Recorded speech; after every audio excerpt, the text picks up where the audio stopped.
안녕하세요. 저는 서울에서 남편과 행복하게 살고 있는 30대 여성입니다. 어려서부터 사람들과 문제가 있어 본 적이 크게 없다 보니 결혼해서도 마냥 행복할 줄만 알았습니다. 하지만 시댁 식구들과의 관계가 생각처럼 쉽지는 않더라고요. 결혼해서 동서가 생기면 정말 사이좋게 잘 지내고 싶었는데 상황에 따라 사람을 다르게 대하는 동서를 보며 더는 노력하고 싶은 생각조차 들지 않았습니다. 집에서는 막내였는데 결혼 후 형님이 되어 보니 그 자리가 정말 어렵구나 싶었는데 아무리 노력해도 사사건건 시비만 거는 동서 때문에 이렇게 사연을 보내게 되었습니다. 그럼 지금부터 제가 겪었던 일들을 들려드리겠습니다. 학창 시절 같은 반을 보면 그림을 잘 그리는 친구는 꼭 한 명씩 있지 않았나요? 저희 반에서는 그런 친구가 바로 저였습니다. 쉬는 시간이면 친구들이 제자리로 몰려와 제가 그린 그림을 구경하곤 했는데 저는 그게 참 좋았네요. 특히 만화 주인공 얼굴을 그리면 친구들이 너도 나도 그려달라고 했는데 미술학원 한 번 다녀본 적 없던 저는 누구나 이 정도는 다 그리는 줄 알았습니다. 공부는 그럭저럭이었으나 그림 솜씨만큼은 정말 자신 있던 저였기에 미술 시간이 제일 좋았고 미술 과목 점수도 항상 높았네요. 그런데 이렇게 미술을 좋아하면서도 정작 꿈은 미술 쪽이 아니었습니다. 아예 꿈이 없었죠.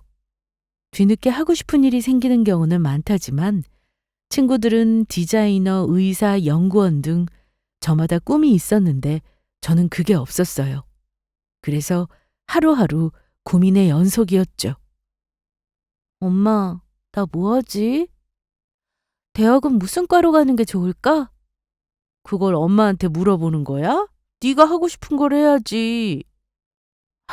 난 왜 하고 싶은 게 없지? 그림은? 너 그림 그리는 거 좋아하잖아. 미대 가는 건 어때? 그런데 미대 가는 것도 막 끌리거나 하지도 않아. 입시 미술은 하고 있는 것도 아니고. 지금이라도 시작하면 돼. 엄마가 한번 알아볼까? 아니, 내가 그림 그리는 거 좋아하는 건 맞는데 입시 쪽은 아니야.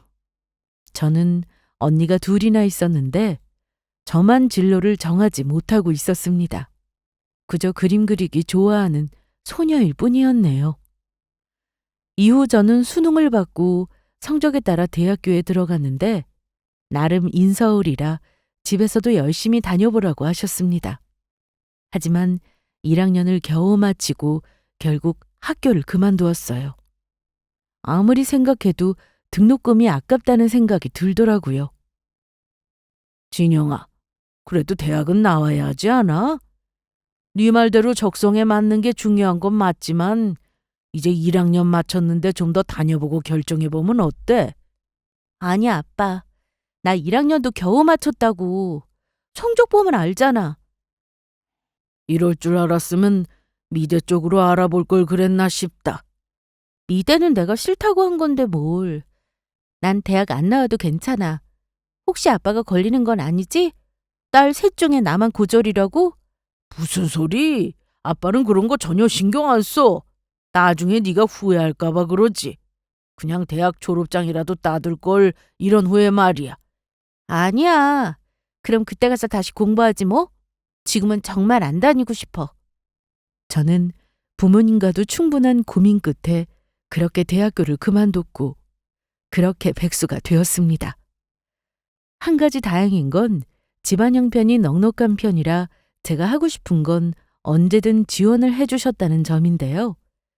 그래서 감사한 마음도 있었고 한편으로는 빨리 내가 진짜 원하는 걸 찾아야겠다는 생각을 하며 지냈습니다. 대학을 그만두고 나니 정말 할 게 없어서 집에서 하루 종일 시간을 보내기도 했고 친구네 부모님이 운영하시는 디저트 가게에서 낮에 알바도 하며 지냈습니다. 그러던 어느 날 카페에 가서 커피 한 잔 주문해 놓고 혼자 그림 그리고 있었는데 누가 제 이름을 부르며 아는 척을 하더라고요. 혹시 너 진영이 아니야? 어? 빈수야. 아니요, 어떻게 여기서 만나? 그러니까 너 학교 그만뒀다는 얘기는 들었는데 뭐하고 지냈어? 보는 대로야. 특별히 하는 것도 없이 그렇게 지내고 있어. 그런데 오늘 수업 없어? 어, 오늘은 오전에 수업 하나 있었어. 이렇게 만나니까 반가운데 저녁이나 같이 먹을래? 대학교 다닐 때 친구였던 지금의 남편을 우연히 커피숍에서 만나게 되었는데 다른 과였지만 종종 수업이 끝나면 같이 학식도 먹고 친하게 지냈었던 사이라 더 반가웠습니다. 이날 이후로 저희는 가끔씩 연락하며 만나기도 하고 그렇게 지내게 되었어요. 남편과 만나면서 얘기도 많이 나누다 보니 웹툰 작가라는 직업에 대한 관심도 생겼습니다. 제가 그림 그리는 걸 좋아한다고 했더니 여러 직업을 얘기해주며 작가도 어울린다고 하더라고요. 그림이야 자신 있었는데 글은 제대로 써본 적이 없어 좀 고민되긴 했으나 도전해보고 싶은 생각이 들어 관련 서적도 찾아보고 강의도 들었습니다. 재미는 있는데 진도가 잘 나가지 않는 게 문제였네요. 그래도 포기하지 않고 계속 준비했습니다. 그 사이 남편은 대학교 3학년을 마치고 군대를 갔고 저는 편지에 작가 준비를 하며 작성했던 글을 적어보내기도 했습니다. 그러면 어떤 점이 좋고 별론지 피드백을 해주곤 했네요. 그러다 보니 남편은 단순한 친구 사이를 넘어서 저의 멘토나 다름없었습니다. 저는 그동안 계속해서 웹툰도 그리고 책 표지 디자인도 하고 그렇게 지냈습니다. 집에서 용돈을 받아쓰기 미안한 마음에 일자리를 알아보던 중 북 디자이너가 눈에 들어오더라고요. 그래서 몇 번 책 표지 디자인을 해본 적이 있는데 생각보다 재미있고 반응도 좋아 일거리가 있을 때면 맡아서 하곤 했습니다. 남편은 제대 후 남은 학기를 마친 뒤 회사에 취업했는데 그때부터 저희는 본격적으로 사귀게 되었습니다. 사실 그 전부터 단순한 친구 사이는 아니었는데 서로 사귀자는 말이 없어 그냥 친구로 만나고 있었거든요. 친구 사이부터 연인까지 남편을 알고 지낸 세월이 참 길었는데 30살이 되었을 때 저희는 결혼을 하게 되었습니다. 처음 결혼하자는 말을 듣고는 아직 직장도 없고 해서 좀 더 미룰 생각이었는데 결혼하고도 계속해서 하고 싶은 거 하라고 하더라고요. 저희 집에서도 이런 저를 이해해주고 존중해주는 남편을 너무 좋아하셨고 결혼도 허락하셨습니다. 그렇게 저는 시댁으로 인사를 드리러 갔습니다. 걱정했는데 시부모님은 아주 좋아해 주셨습니다. 정말 다행이었죠. 우리 민수가 여자라고는 한 번도 데려온 적이 없어서 결혼은 하려나 했는데 이렇게 이쁜 처자를 만나고 있었네. 엄마도 참 내가 만나는 친구 있다고 했잖아. 그래도 어떻게 그동안 한 번도 안 보여주고. 우리는 둘이 결혼해서 잘만 살면 돼. 예단이니 온순이 그런 거 아무 필요 없다. 둘째 아들이 먼저 결혼했는데 그때도 아무것도 바란 거 없었어. 그러니까 간소하게 준비해서 결혼 준비해라. 그래도 기본적인 것들은 요구하실 줄 알았는데 아무것도 해오지 말라고 하시더라고요. 거기다 집은 전세 얻는 데 쓰라고 조금 보태주셨습니다. 여기서 문제가 하나 생겼습니다. 남편에게는 2명의 남동생이 있었는데 그중 둘째 남동생, 그러니까 저에게는 둘째 서방님과 둘째 동서죠. 결혼 당시 시댁에서 아무것도 안 해주셨다며 저희가 집 얻는데 시댁에서 돈을 받으니 그게 서운했나 봅니다. 아무래도 어머님이나 아버님은 장남이 결혼하니 좀 보태주신 건데 제가 둘째 동서라도 조금 서운했을 것 같긴 했습니다. 그래서 혹시나 이게 쭉 문제가 될 수 있겠다 싶어 받은 돈을 그대로 돌려드렸습니다. 그래도 엄마가 서운해하실 텐데. 내가 기분 상하지 않게 말씀드릴게. 너무 적은 돈이라 그래? 그런 거 절대 아니야. 동선에는 아예 지원을 안 해주셨다면서 우리만 받았다가 나중에 말 나오는 것도 싫고 똑같이 하는 게 맞지. 그래서 저는 더 이상 말이 나오지 않을 것 같았는데 결혼하고 난 뒤 시댁에 가서 만난 동서가 저에게 이러더라고요. 형님은 진짜 머리가 비상한 것 같아. 벌써부터 어머님 마음에 쏙 드는 행동이나 골라하고. 네? 그게 무슨 말씀이세요? 돈 다시 드리고 어머님이 너무 착하다고 칭찬을 하셨다는데 처음부터 그럴 작정으로 그렇게 행동한 거 아니야? 그런 말 듣고 싶어서? 아니, 그게 무슨 착한 거야, 착한 척 하는 거야. 진짜 하는 행동 하나하나 다 마음에 안 들어.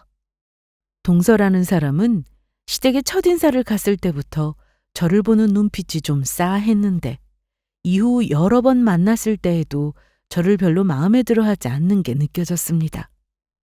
시댁에 돈을 돌려들었더니 그것도 안 좋게 보고 뭔가 꼬인 듯한 느낌이 들었죠. 그리고 제가 형님이긴 하지만 동서보다 나이가 어렸습니다. 서방님이 연상과 결혼을 해서 나이차가 생긴 건데요. 그래서인지 동서는 저에게 형님이라는 호칭은 쓰면서도 반말을 했습니다. 형님, 그런데 아주버님하고 같은 대학 나왔다면서요? 아, 같은 대학은 맞는데 저는 1학년 마치고 그만뒀어요. 그럼 졸업은 못한 거야? 네. 아니, 지금 회사도 안 다닌다면서. 대학도 안 나오고 일도 안 하고 뭐야? 우리 아주버님이 백수하고 결혼한 거였어? 둘째야, 아무리 나이 차이가 난다 해도 형님인데 반말은 좀 그렇지. 둘이 나이 차이도 1살인데 서로 존대하든지 해야지. 그렇게 반말할 거야? 아유, 어머님. 그래도 제가 나이가 위인데. 그래도 형님은 형님이잖아. 둘만 있을 때 말 놓는 거야 내가 뭘 아나마. 식구들 있는데 자리에서는 존대해. 그게 맞다. 그날 이후로 동서는 계속해서 저를 무시할 때가 많았습니다. 제가 고졸이라는 게 그렇게 싫었는지 나이도 어린데 존대를 해야 하는 것까지 뭐 하나 마음에 드는 게 없었을 겁니다. 그래서 저는 동서와 연락을 하지 않고 지냈는데요. 단순히 이거 하나 때문에 그런 건 아니고 그동안 여러 사건들이 있어서 마주치고 싶지 않았습니다. 저는 어떻게든 동서와 친하게 지내보고 싶어서 맛있는 음식이 있으면 따로 사다 주고 그랬는데 좋아하지 않더라고요. 제가 노력할 때마다 오히려 동서는 시모에게 더 애교 부리고 제가 낄 틈을 아예 주지 않았습니다. 이런 게 말로만 듣던 텃세인가 싶었죠. 또 어떤 날은 동서 아들이 제가 그린 그림을 보고는 잘 그렸다고 너무 좋아하더라고요. 그러면서 다른 것도 그려보라며 제 옆에 딱 붙어 앉으니 아들 이리 와. 거기 앉아있지 말고 엄마한테 와. 왜? 나 그림 볼 거야. 너 말 안 들을 거야? 엄마는 왜 맨날 엄마 마음대로 해? 시끄러! 빨리 와! 싫다는데도 끝까지 자기 아들을 데려가더라고요.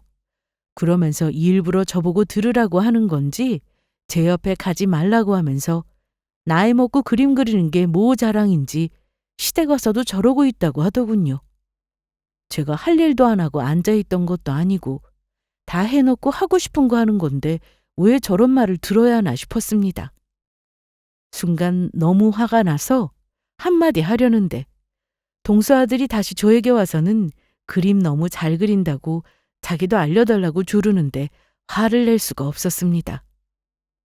그래서 저는 오히려 웃으면서 조카를 데리고 그림 그리면서 재미있게 놀아줬네요. 아이고, 우리 손주 그림 그려요. 큰엄마랑 잘 노네. 네, 큰엄마가 그림 엄청 잘 그려요. 진영이 너는 어쩜 이렇게 그림을 잘 그려? 잘 그리긴요. 그냥 재미삼아 그리는 거예요. 종이에서 그림이 튀어나올 것 같은데? 그래요? 다른 거 그려봐요. 나 친구들한테 자랑할 거예요. 자랑할 거야? 그럼 큰엄마가 아주 잘 그려줘야지. 동서는 제가 가족들과 더 잘 어울리니 열받아 했습니다. 아무리 애써도 저랑 말도 잘 안 하려 하고 제가 하는 말이나 행동은 아예 싫어하니 저도 뭘 어떻게 해야 하나 싶더라고요. 옆에 가서 친하게 지내려고 해봐도 질색을 했거든요. 다행히 남편도 저와 비슷하게 느끼고 있었는데요. 결혼 전 동서가 처음 시집 왔을 때 남편에게도 말을 놓아서 어머니께 혼난 적이 있었다고 했습니다. 정말? 자기한테도 그랬단 말이야?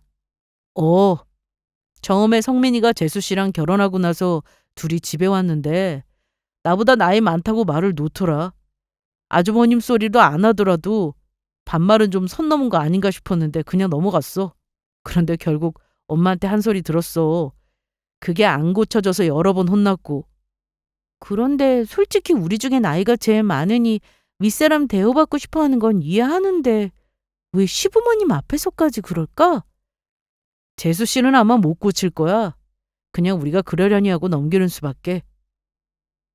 그래도 저는 끝까지 동서와 잘 풀고 사이좋게 지내고 싶어서 따로 연락해 밖에서 단둘이 만난 적도 있었습니다. 혹시 저한테 기분 나쁜 거 있으면 얘기해 주세요. 아님 제가 잘못한 거나. 아니? 그런 거 없는데? 그거 물어보려고 바쁜 사람 불러낸 거야? 나 대학 동창 모임 있는데 잠깐 나온 거라 금방 일어나야 돼. 할 말 더 있어? 저랑 계속 이렇게 지내실 거예요? 무슨 말이 하고 싶은 거야? 그럼 어쩌라고? 내가 요자 붙여주길 바래? 나보다 나이도 어리면서? 동서! 왜?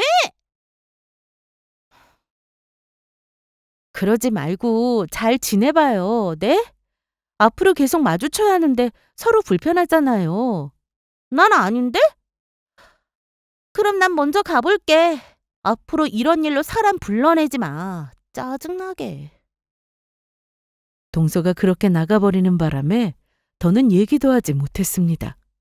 그래도 저는 며느리가 많은 것도 아니고 딱 둘뿐인데 이렇게 지내고 싶지 않아서 계속 노력했습니다. 말도 걸고 동서 아들한테도 잘해줬고요. 그런데 돌아오는 말은 형님은 하는 일도 없이 매일 그림이나 그리고 있는 거야? 하는 게 왜 없어요. 직장만 안 다니는 거지. 집에서 책 작업도 하고 그림 사파 작업도 하고 그래요. 그거 정직원 아니잖아. 회사 다니면 좋겠지만 저처럼 프리랜서로 일하는 사람들도 많아요. 나는 막달까지 회사 다니다 출산 한 달 전에 휴가 받고 애 낳았는데 지금이야 일 그만두고 집에 있지만 진짜 형님 보면 팔자가 늘어진 사람 같다니까. 저는 그냥 무시했는데 동서가 계속 저에게 비아냥거리니까 결국 남편이 폭발했습니다. 시부모님도 계신 데서 계속 싸움이 난 건데 남편이 화를 내니 서방님도 가만히 있지 않고 형제끼리 싸우는 게 보기 좋을 리가 없었습니다. 아버님도 화가 많이 나셨고 동서는 갑자기 울고 그렇게 그날 이후로 저는 동서와 연락을 안 하게 된 거예요. 시댁도 특별한 일이 있지 않은 이상 안 가게 되더군요. 물론 명절에야 인사드리러 가고 제사도 참여하고 기본 도리는 했습니다. 최대한 동서와 마주치고 싶지 않아 시댁에 오래 머물지 않을 뿐이었죠. 저는 종종 시부모님을 집으로 초대해서 저녁도 먹고 했는데 자주 만나다 보니 시부모님과의 사이는 더 좋았습니다. 또 제가 먼저 죄송하다고 했고요. 며느리들 때문에 아들 둘이 싸우는 모습을 보신 시부모님 마음이 어떠실지 짐작이 되었거든요. 다행히 어머님이나 아버님은 그런 저의 입장을 잘 이해해 주셨고 시댁에 자주 안 가는 건 역시 이해한다고 해주셨어요. 저는 오랫동안 웹툰 작가 준비를 했다가 일이 너무 풀리지 않아 이 길이 아닌가 보다 싶어 그만두었는데요. 남편이 대뜸 저에게 이모티콘을 그려보라고 하더라고요. 한번 해봐. 자기 캐릭터 기가 막히게 잘 그리잖아. 그래도 이모티콘은 뭐 아무나 그리나? 그게 당신이 될 줄 누가 알아? 그냥 해보는 거야. 하다가 잘 되면 맞는 거고 아니면 또 다른 길 찾아보는 거고. 하지도 않고 후회할 거야? 그래, 해보는 거야. 어렵지 않은데. 그럼 해봐. 내가 당신처럼 손재주가 있는 사람이었음 진작 해봤을 거야. 난 동그라미도 제대로 못 그리는 사람인데 자기 같은 사람이 얼마나 대단해 보이는 줄 알아? 내가 뭐 그렇게 재주가 뛰어난 건 아닌데. 뛰어나. 학원도 안 다니고 그렇게 잘 그리는 거면 소질이 있는 거라고. 그 말에 저는 이모티콘을 한번 그려보기 시작했습니다. 한번 해보니 너무 재밌더라고요. 그냥 평소 실력대로 그려서 규격에 맞게 남편이 알려준 사이트에 제출했는데 처음부터 반응이 너무 좋았습니다. 이게 심사 통과만 오래 걸린다고 들었는데 저는 그 기간도 짧은 편이었고 사랑도 많이 받았어요. 그리고 두 번째로 이모티콘을 새로 그려서 또 제출했는데 이번엔 그야말로 대박이 났습니다. 정말 말도 안 되는 큰 액수가 통장에 들어왔는데 여기서 끝이 아니라 굿즈도 만들게 되었어요. 제가 그린 캐릭터가 인형이나 학용품, 키링 등 펜시 용품에 들어가는 걸 보고 믿을 수가 없었네요. 거봐, 된다고 했잖아. 너무 신기해. 내가 그린 걸 사람들이 돈 주고 산다는 게. 진짜 그림 천재다. 자기야, 이거 봐. 나도 샀다? 진짜 고마워. 자기 덕분에 하나 더 팔렸네? 하나뿐이게 내가 회사 사람들한테도 선물로 많이 줬다고. 앞으로도 계속 그려봐. 그 이후 저는 꾸준히 캐릭터를 연구하며 그렸고 그 덕분에 많은 돈을 벌어서 집도 넓힐 수 있었어요. 그리고 남편에게는 차도 선물해 주었습니다. 결혼 전 남편과 연애하던 시절에 지나가는 수입차를 보고 멋있다고 했던 말을 기억하고 있었거든요. 상당히 고가의 차량이라 언제 한번 타볼 수나 있으려나 하고 말았는데 이제는 그 정도 능력이 되니까 선뜻 사게 되더라고요. 남편은 저와 결혼 후 중고차만 쭉 타왔는데 이제 좋은 차를 타라고 키를 선물해 줬더니 너무 좋아했습니다. 뭐야? 차 샀어? 주차장에 빨리 가보자. 아니, 그런데 이 키 뭐야? 포르쉐? 아니, 이 비싼 차를 어떻게 산 거야? 아니면 혹시 가짜? 진짜야. 나 이제 능력 되잖아. 우리 집도 넓혀서 이사 왔는데 차까지 샀단 말이야? 주차장에 와서 차를 직접 본 남편은 계속해서 환불하자고 난리였습니다. 결혼할 때 되면 서로 조건 보는 게 어쩌면 당연한 건데 난 그때 변변한 직장도 없이 그야말로 백수였잖아? 그런데 나라는 사람 그거 하나만 보고 결혼한 거 너무 고마워. 그래서 주는 선물이야. 아무리 그래도 이건 좀 과해. 과하긴. 나도 같이 탈 건데 뭐. 우리도 이제 좋은 차 타고 다니자. 그래도 그냥 타자. 응? 빨리 시승부터 해보자. 자, 시동부터 걸어봐. 남편은 말로는 너무 큰 선물이라고 하면서도 입꼬리는 귀에 걸릴 정도로 아주 좋아했습니다. 그래서 이날 남편과 함께 동네를 몇 바퀴나 돌았는지 몰라요. 그렇게 저희는 전보다 형편이 더 나아졌고 하루하루 더욱 바쁘게 지냈습니다. 그런데 얼마 뒤 시댁 모임이 있어서 동서를 오랜만에 다시 만나게 되었습니다. 이날은 먼 친척분들도 오시는 날이어서 안 갈 수가 없었어요. 동서랑 얼굴 보는 게 불편하긴 했지만 내 감정 때문에 안 가는 것도 아니다 싶어 결국 갔습니다. 걱정되는 마음으로 갔는데 시댁 친척분들과 이런저런 얘기를 나누며 덕담도 주고받고 다행히 분위기가 좋았습니다. 제발 이대로만 있다가 집에 갈 수 있기를 바라고 또 바랬네요. 그럼 요즘 뭐하고 지내? 아, 저 요즘 커피숍에서 알바하고 있어요. 바리스타 자격증도 땄고요. 어머, 멋지다. 사람이 뭐든 배워야 돼. 나도 요즘 문화센터 다니는데 진작에 좀 다닐 걸 그랬어. 뭐라도 배워두면 다 쓸모가 있더라고. 고모님 진짜 멋지세요. 멋지긴. 그럼 어디 커피숍에서 일해? 내가 한번 가보게. 그런데 잠깐 일 배우려고 다니는 거라서 오래 있지는 않을 거예요. 그래도 내가 한번 가보고 싶어서 그래. 오래 다니지 않을 거라 위치는 얘기하고 싶지 않았는데 계속 물어보셔서 알려드렸네요. 여기까지는 정말 분위기가 좋았습니다. 그런데 친척분들이 많이 계신 자리에서 동서가 여전히 저에게 말을 함부로 하더라고요. 제가 물어보면 답도 안 하고 계속 반말을 하니 어른들은 보기에 좋지 않았던 모양입니다.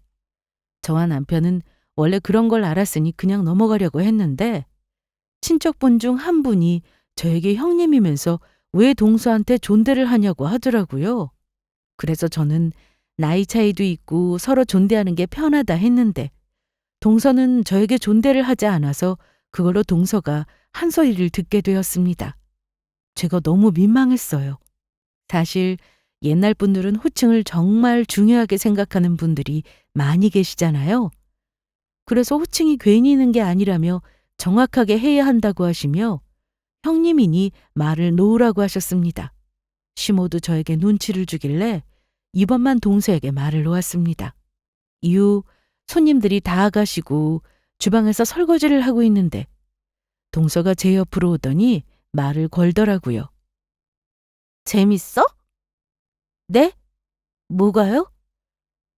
나이도 나보다 어리면서 나한테 반말하니까 재밌냐고. 그냥 하는 말도 아니고 비꼬듯이 말하니 짜증이 나기 시작했습니다. 가만히 있는데 왜 또 와서 일어나 싶었고요. 진짜 마음 같아서는 한 대 때리고 가만두고 싶지 않았는데 시부모님도 계신 자리에서 그러면 안 되는 거잖아요. 그렇게 저는 또 한 번 참았고 좋게 좋게 말하려고 했습니다. 동서, 아까는 식구들 다 계신 자리라서 그런 거니까 오해는 하지 말아요. 어쩔 수 없었다는 거 알잖아요. 참나. 왜 또 아까처럼 반말하지 그래? 이제 그만하죠. 어이없어. 저는 또 한 번 큰 소리가 나면 안 된다고 생각해서 조용히 설거지만 했습니다. 시댁에 있는 내내 저한테 눈을 흘기고 대답도 안 하는 동서를 보며 정말 얄미웠지만 그냥 넘겼네요. 집에 돌아온 저는 괜히 남편에게 말했다가 일이 커질까 싶어 그냥 조용히 넘어갔습니다. 이후 저는 커피숍으로 알바를 하러 다녔습니다. 사실 카페 창업을 준비하고 있었는데 새로 카페를 짓고 있는 중이었고 그 사이에 자격증도 따고 이것저것 배우고 있는 상황이었습니다. 나중에 카페가 다 지어지고 나서 말해도 늦지 않으니 남편 말고는 이 사실을 주변에 알리지 않았어요. 그런데 얼마 뒤 한참 일하고 있는데 제가 일하고 있는 카페에 동서가 찾아왔습니다. 동서 혼자도 아니고 친구들을 여러 데리고 왔더군요. 동서에게 따로 말한 적은 없는데 아마도 지난 시댁 모임에서 제가 어느 카페에서 일하는지 얘기한 걸 듣고는 찾아온 것 같았습니다. 바쁘게 일하고 있는데 동서 얼굴이 보여 놀란 저는 아니 동서 여기는 어떻게 진짜네. 알바하러 간다길래 와봤더니 그 앞치마 뭐냐? 참나. 커피 드시러 오신 거예요? 얘들아, 우리 형님은 배운 게 없어서 여기서 일하잖아. 어이가 없었습니다. 일하는 곳에서 마주친 것도 짜증났는데 오자마자 본인 친구들한테 저를 저런 식으로 말하니 한 대 때려주고 싶었어요. 아니 정말로 제가 알바하고 있는 상황이라고 해도 저렇게 말하면 안 되는 거 아닌가요? 학벌 따지기 좋아하는 동서는 고졸인 저보다 더 못 배운 사람처럼 굴 때가 정말 많았습니다. 동서는 그동안 자기 친구들에게도 저에 대한 얘기를 했는지 커피숍에 같이 온 친구들의 눈빛이 예사롭지 않았습니다. 그중 한 친구는 저에게 이런 말도 했는데요. 나이도 어리면서 어디서 형님 행세를 하려고 하는 거야? 못 배워서 모르는 건가? 뭐라고요? 내가 그동안 좀 들은 게 있는데 형님 동서 그딴 게 중요해? 나이가 괜히 있는 게 아니잖아?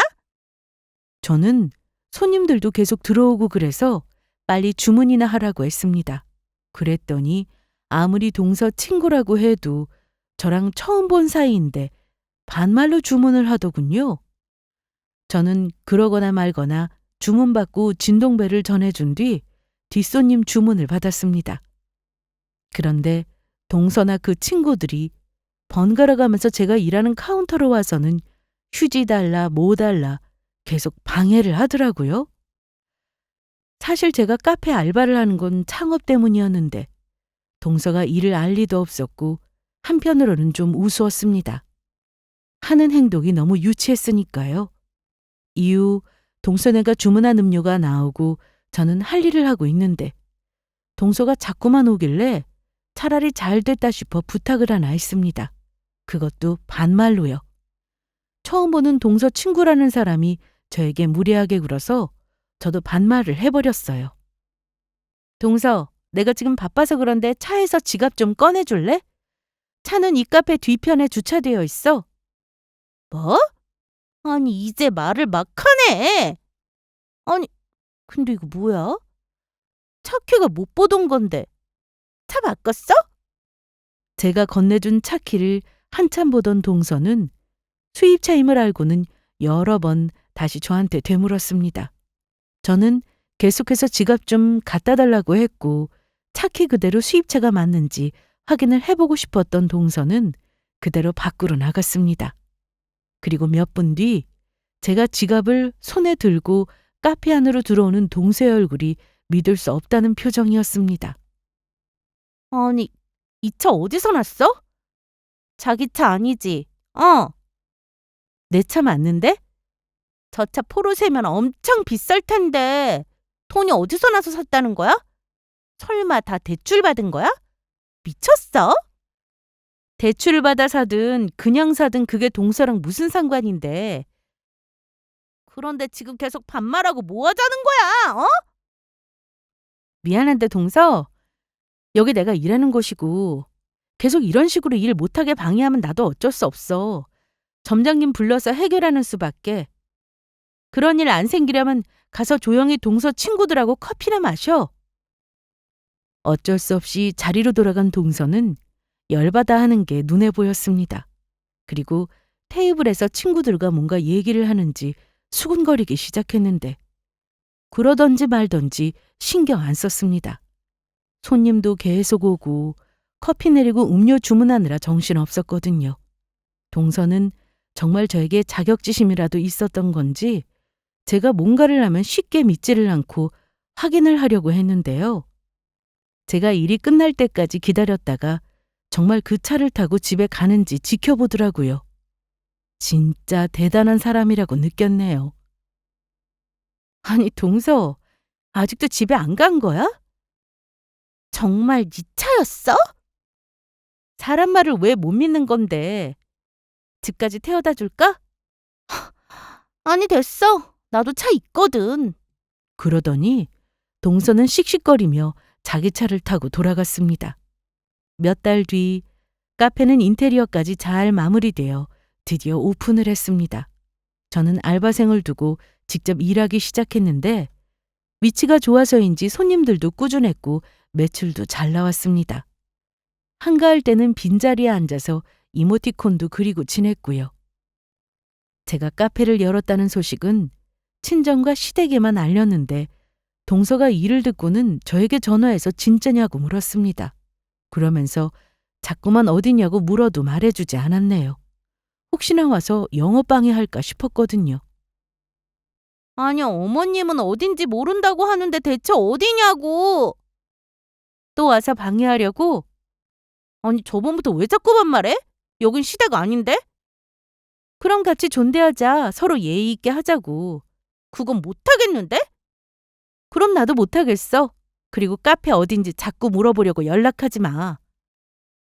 동서는 어떻게든 저를 괴롭혀야 직성이 풀리는 성격인 사람인데 제가 반응도 없고 신경도 안 쓰고 잘 지내니 더 배 아파하곤 했습니다. 연락하지 말라고 하고 전화를 끊었는데 소용없었죠. 툭하면 전화해서 일도 못하게 하고 거기다 동선의 집안에 문제도 생기면서 그 스트레스를 저에게 푸는 느낌이 들 때가 많았습니다.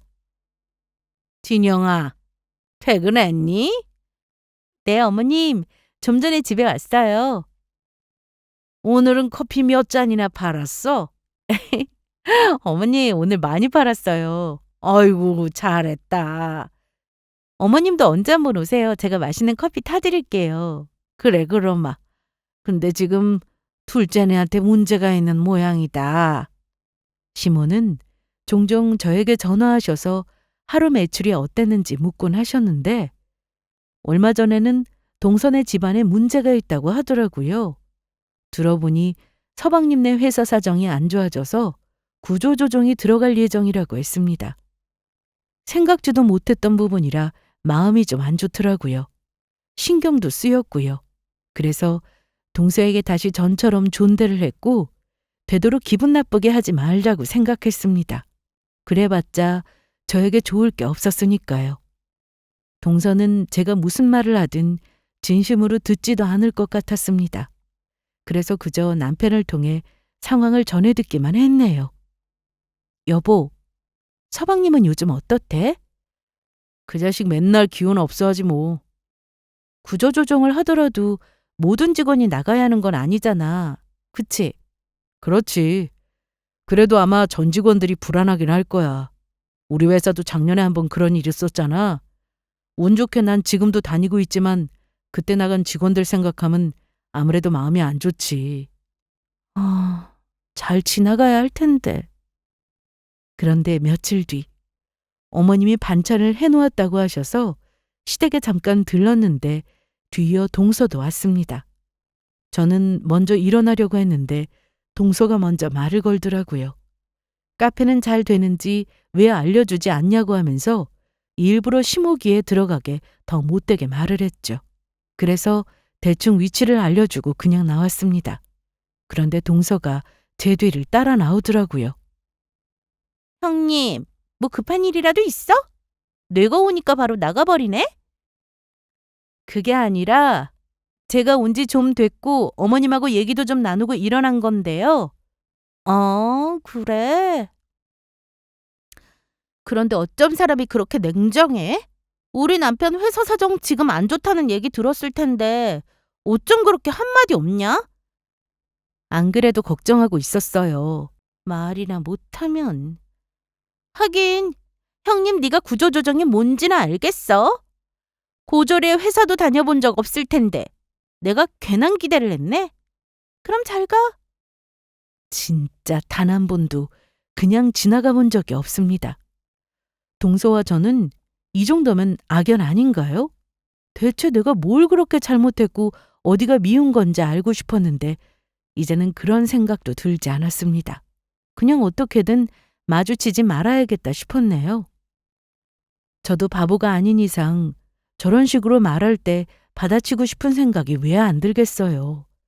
하지만 결국 남편 귀에 들어갈 거고 그걸로 형제 싸움이 나면 싸움이 커지니 최대한 제 선에서 끝내고 싶었습니다. 그래도 생각보다 동서가 저런 식으로 제 기분을 상하게 하는 건 그렇게 큰 상처가 되지는 않았습니다. 하도 그러니 이제는 당연하다 생각이 든 건지 또 저러는구나 하고 넘어가게 되더라고요. 그날 이후 저는 북 디자이너로도 바쁘게 지냈는데 한 회사에서 같이 일해보지 않겠냐는 제의도 받았습니다. 하지만 현재 카페도 운영하고 있고 지금처럼 여유 있게 일하고 싶어 거절했네요. 바쁘게 지내고 있으면서 동선의 소식도 전해 들었는데 결국 서방님은 구조조정을 피하지 못하고 회사를 그만두게 되었다고 했습니다. 마음이 너무 안 좋았으나 연락해 볼 생각은 아예 하지도 않았습니다. 남편은 종종 일찍 퇴근하면 카페로 와서 마감도 같이 해주고 저랑 퇴근도 함께 했는데요.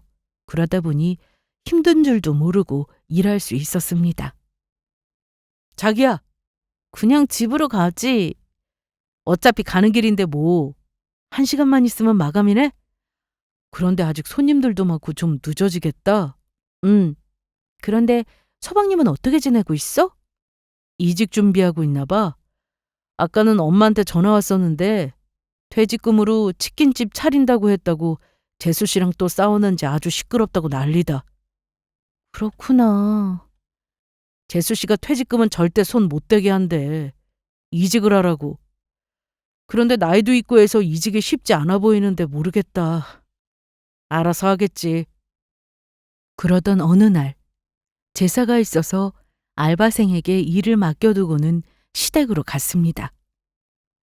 커피숍은 어쩌고 왔어? 이따가 와도 되는데. 바쁘면 전화 줄 거예요. 그때 가봐도 돼요. 그래도 제가 첫째 며느리인데 와봐야죠. 동서는 아직이네요? 집안도 시끄러울 텐데 오라는 얘기도 안 했어. 아, 그렇겠네요. 서방님도 지금 힘들 거고.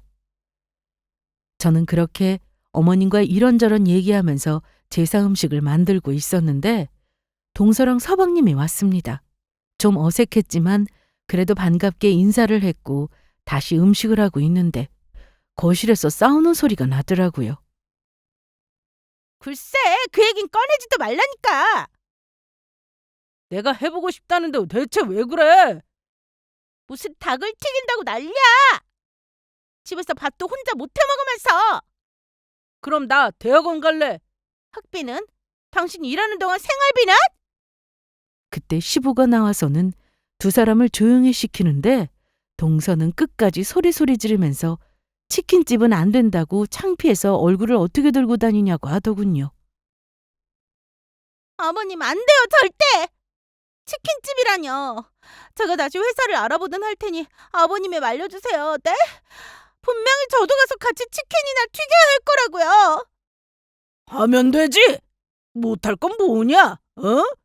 첫째도 손님한테 커피 파는데 치킨이라고 달라? 다르죠.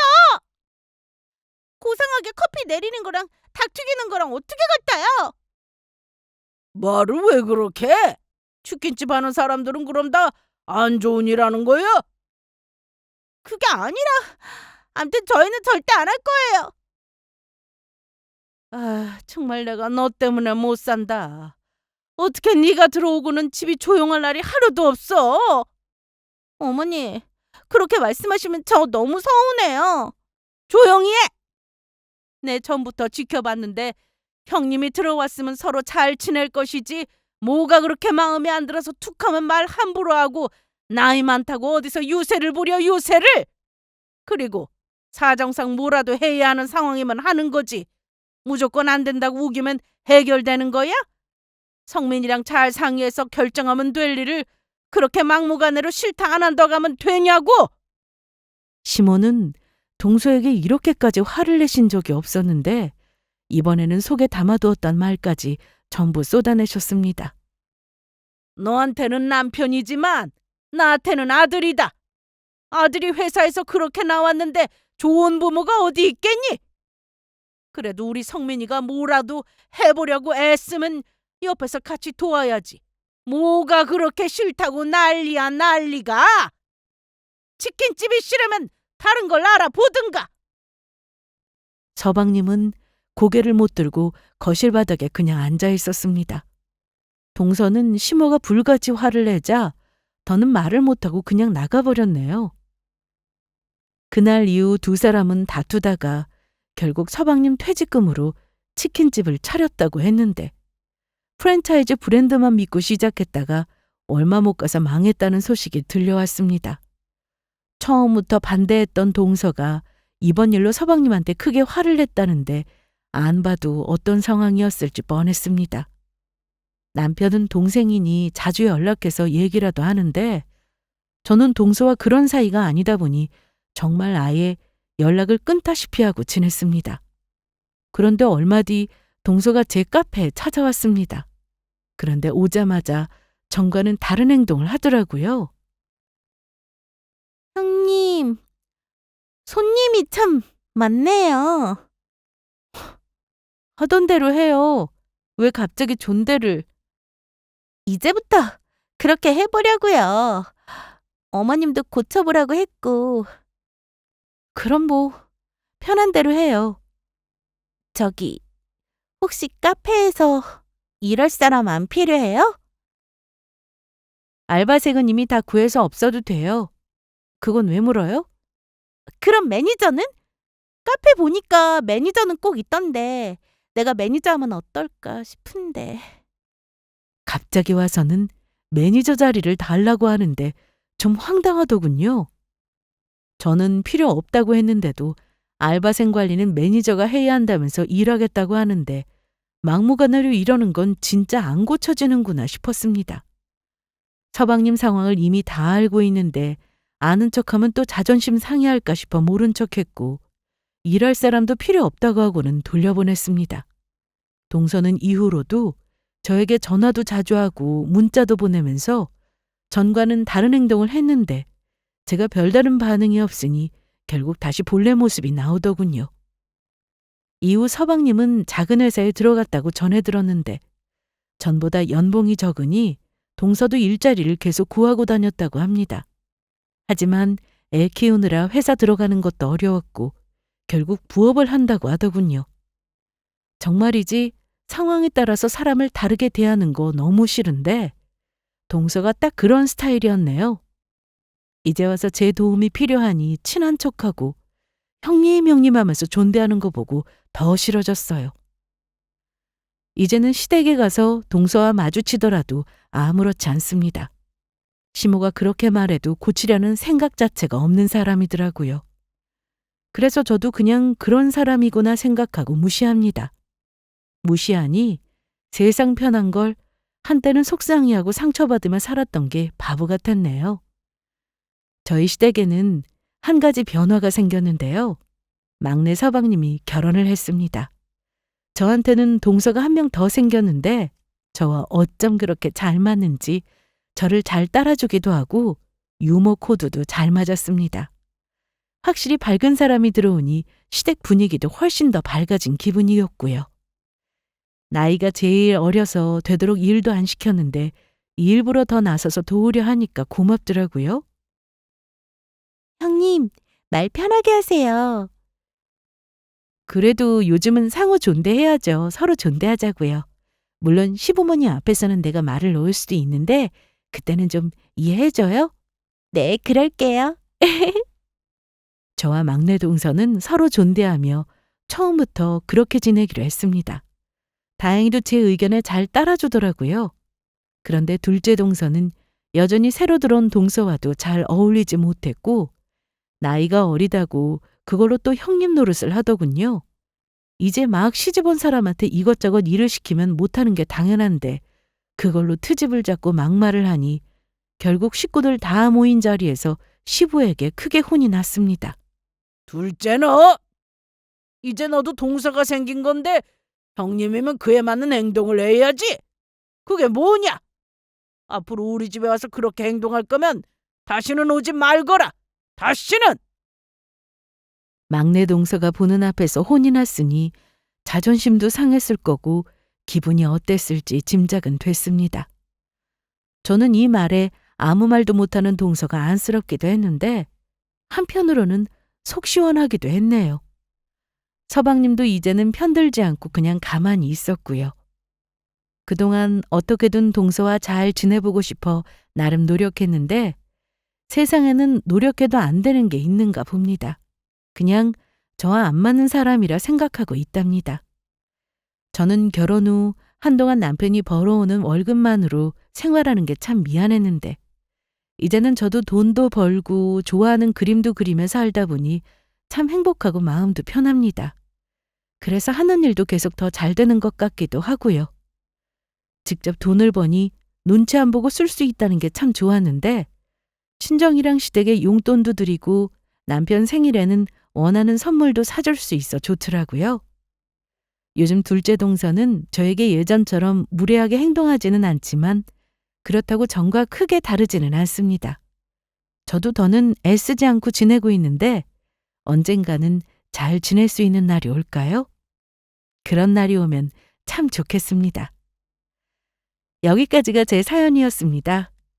꼭 좋은 날이 오기를 바라며 긴 내용을 끝까지 들어주셔서 감사합니다.